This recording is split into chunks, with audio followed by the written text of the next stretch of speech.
These are all things that I've heard hundreds of times. Oh, she's just acting like that. She can control it. She's just being a jerk. Just being an asshole.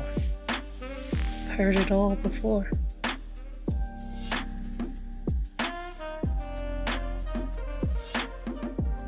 People don't understand that it's beyond my control sometimes. As much as I want to be a nice person or be just even a different person, not so angry, it's so very hard most of the time. I do my best to keep it under control, but since my disease has gotten more ravishing over the past few years, it's gotten harder and harder to control it.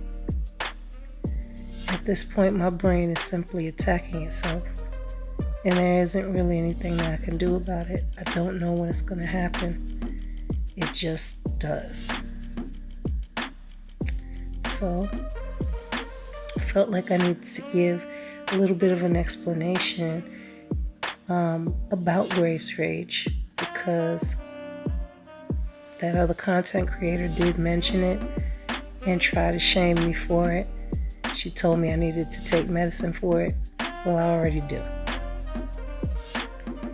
And I just wanted to give you guys some information so that you can know what it is, so that if you have friends or family that may suffer with this disease, you can recognize these symptoms and try to be of some assistance to them if at all possible. Hi, Whitney here from But You Don't Look Sick, and today I'm going to talk about Graves' Rage. Now, you probably haven't heard of it before if you haven't got Graves' disease, and if you have, you know exactly what I'm talking about by that feeling. Now, for those that don't know what Graves' Rage is, I'm going to explain it in its simplest form. If you are a woman and you've ever had a period or you've ever been in labor, you know you can go through mood swings, and people will say, oh, yeah, that's the period mood swings kicking in, or yeah, that's the pregnancy mood swings kicking in. And if you're a guy, you know, if your favorite football team have lost or your favorite basketball team have lost, you know you go into a mood swing, maybe your partner's not too happy about it. That's exactly how I can explain Graves' Rage. When someone knocks on the door, to you it might sound like this, but to us, it sounds like that. Everything becomes louder, everything becomes more irritating. Now, I have to point out, Graves' Rage does sound a bit scary. It does sound like, oh my gosh, you could just flip into an anger and hurt somebody. I wouldn't say it's that deep, it's that scary, but it is something where a normal person would say, wow, is she or he bipolar? Now, when you've got an autoimmune condition like Graves' disease, it attacks your thyroid. Your thyroid is like the center of everything. It literally can control how you feel, how your moods are, how fast you talk, how fast you think, how much you lose weight. So of course, if it's controlling your mood swings, you could be happy one minute, you could be crying the next, watching Game of Thrones or something stupid like that.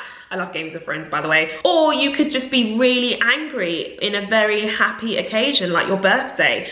And you can't explain why you feel like this, but for some reason, your body seems to be triggering it off. Now, everyone has mood swings, don't they? So it's very difficult for people to understand how your body can do that. When you've got an invisible illness, people think you look fine. So if you have a random mood swing, people are not going to blame it on your illness. they're going to blame it on you, and they're going to say you could have controlled it. And that's happened to me many times, but I'm so lucky now to have people around me that understand, take some time out and say, okay, Whitney, I'm going to help you through this, and you know, I hope you're okay, and anything you need, I'm here for you. So I'm very grateful to have people like that in my life. But for those who have just been newly diagnosed with Graves' disease and you want your partners or your work people or your family to understand, the best way you can do is tell them, give them a leaflet about Graves' rage, write some bullet points. And for those that don't have Graves' disease but you're dealing with someone that does, whether it's your partner, your friends, or your work colleague, the best thing that you can do is not tell them at that time, you're dealing with Graves' rage, aren't you? The best thing to do is leave them, let them calm down, and then go back to them and say, do you need anything? Like, are you okay? And then maybe, you know, a day later or so when they feel better, you know, have you checked your thyroid levels? But don't make them feel at that time that everything is to do with Graves' rage. Mental illness can be embarrassing enough as it is. It has a stigma of shame attached to it that shouldn't be, because it is an illness like any other illness. It is part of Graves' disease, and so therefore I am no longer ashamed. The other content creator who discussed my Graves' rage obviously had no idea of its ravishing effects on me, on my mind, and what has been happening to me over the course of the past year. But I did this video to inform all who care to know the suffering that some of us go through. When your mind is fighting itself, when your mind is eating itself up and there's nothing that you can do about it, is the most helpless, horrible feeling in the world. But luckily, I'm getting help.